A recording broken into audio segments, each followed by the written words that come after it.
First on reporter. തിരുവനന്തപുരത്ത് police സ്റ്റേഷനിൽ അതിക്രമിച്ച് കയറി സെല്ലിലുള്ളവരെ മോചിപ്പിക്കാൻ ഇന്നലെ ഒരു CI ശ്രമിച്ചു. അപ്പോൾ ആ കേസിൽ വിശദീകരണവുമായി സർക്കിൾ ഇൻസ്പെക്ടർ ഇന്ന് രംഗത്ത് വന്നിട്ടുണ്ട്. ബന്ധുക്കളെ പോലീസ് കസ്റ്റഡിയിലെടുത്തത് അറിഞ്ഞപ്പോൾ അവരെ കാണാൻ പോയതാണ് എന്നാണ് CI യഹിയ പറയുന്നത്. ആ ഓഡിയോ പ്രേക്ഷകർക്ക് കേൾക്കാം. ബന്ധുക്കളെ 24 മണിക്കൂർ പിന്നിട്ടിട്ടും കോടതിയിൽ ഹാജരാക്കുന്നില്ല എന്ന് മനസ്സിലായപ്പോഴാണ് ഉള്ളിൽ കയറി സംസാരിക്കാൻ ശ്രമിച്ചതെന്നാണ് വിശദീകരണം. നമുക്ക് ആ പ്രതികരണം ഒന്ന് കേൾക്കാം. ശേഷം ഞാനിവിടെ വന്നു. ഉച്ചയായപ്പോ ഞാൻ വന്നിട്ട് ഇതുവരെയും കുട്ടികളെ വിടുന്നില്ലല്ലോ. ശരി, എന്നാ പിന്നെ റിമാൻഡ് ചെയ്യേണ്ട സംഗതി ഇറങ്ങി നിങ്ങൾ റിമാൻഡ് ചെയ്ത് വിടൂ. ഗ്രൗണ്ട് ഓഫ് അറസ്റ്റ് പറയൂ. എന്തിനാണ് അവർ ഇട്ടേക്കണമെന്ന് പറയൂ. അവൈലബിൾ കേസങ്ങൾ ബൈൽ കൊടുത്ത് വിടൂ.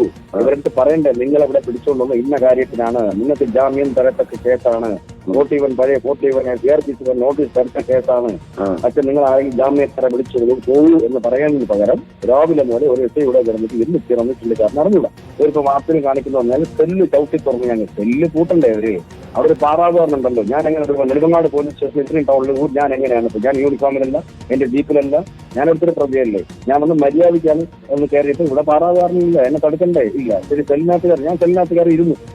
എന്താണ് നിങ്ങൾ പറയൂ, നിങ്ങൾ റിമാൻഡ് ചെയ്യും, അല്ലെങ്കിൽ വിടൂ, നിങ്ങൾ എന്തെങ്കിലും ചെയ്യും, ഒന്നും കൊല്ലുക, അല്ലെങ്കിൽ പിന്നെ ഞാൻ അവിടെ സെല്ലിൽ കയറി ഞാൻ അവരെ ഒപ്പം ഇരുന്നു.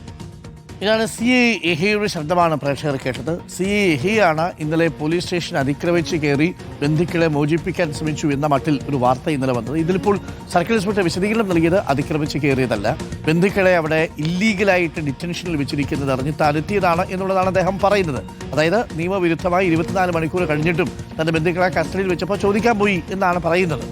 സ്റ്റേറ്റ് ക്രൈം റെക്കോർഡ്സ് ബ്യൂറോയിലെ CIക്കെതിരെ വകുപ്പുതല നടപടി ഉണ്ടാവും എന്നുള്ള വിവരം വരുന്നു. ആഷിൻ ഡിയാഗോ ഉണ്ട് ഈ കൂടുതൽ വിവരങ്ങളുമായി. Ashin, very good morning. Yahiya കുരുങ്ങുമോ? എന്താണ് അവസ്ഥ?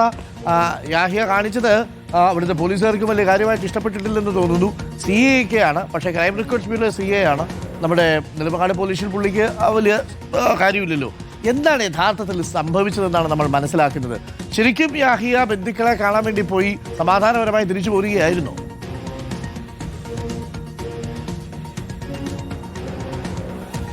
Arun, good morning. നിലവിലിപ്പോൾ ഈ CIയുടെ വിശദീകരണം അത് നെടുമങ്ങാട് പോലീസിനെ കുറ്റപ്പെടുത്തിക്കൊണ്ടുള്ളതാണ്. കാരണം ഈ സംഭവങ്ങളുടെ തുടക്കം കഴിഞ്ഞ ദിവസം രാത്രിയോടുകൂടിയാണ്. 12 മണിയോടുകൂടി നെടുമങ്ങാട് പോലീസ് 4 പേരെ കരുതൽ തടങ്കലിൽ ആക്കുകയാണ്. ഇതിൽ 2 പേർ യഹിയുടെ ബന്ധുക്കളാണ്. ബന്ധുക്കൾ എന്ന് പറയുമ്പോൾ യഹിയുടെ സഹോദരിയുടെയും മക്കളെയാണ് നെടുമങ്ങാട് പോലീസ് അറസ്റ്റ് ചെയ്തിട്ടുള്ളത്. തുടർന്ന് ഇവരെ വിട്ടുകിട്ടണം എന്ന ആവശ്യവുമായാണ് ക്രൈം റെക്കോർഡ്സ് ബ്യൂറോയുടെ CI ആയിട്ടുള്ള യഹിയ നെടുമങ്ങാട് സ്റ്റേഷനിലേക്ക് എത്തുന്നത്. യഹിയ നേരത്തെ ആര്യനാട് സ്റ്റേഷനിലടക്കം SHO ആയിട്ടുണ്ട്, കാട്ടാക്കടയിലെ SHO ആയിരുന്നു. അങ്ങനെ ഏതാണ്ട് കേരളത്തിലെ ജില്ലയിൽ തന്നെയുള്ള 7ഓളം സ്റ്റേഷനുകളിൽ SHO ആയിരുന്ന ആളാണ്. അതിനുശേഷം ഇപ്പോൾ ജോലി ചെയ്യുന്നത് ക്രൈം റെക്കോർഡ്സ് ബ്യൂറോയിലെ CI ആയിട്ടാണ് എന്നുള്ളതാണ്. ഇദ്ദേഹം ഇവിടെ നെടുമങ്ങാട് പോലീസ് സ്റ്റേഷനിലേക്ക് എത്തുന്നു. ഈ 2 പേരെ വിട്ടുകിട്ടണമെന്ന് ആവശ്യപ്പെടുന്നു. പക്ഷേ പോലീസുകാർ അത് തയ്യാറാകുന്നില്ല. നെടുമങ്ങാട് പോലീസ് അതിന് തയ്യാറായില്ല എന്നുള്ളതാണ്. പിന്നീടാണ് ഈ നാടകീയ സംഭവങ്ങളൊക്കെ അരങ്ങേറുന്നത്.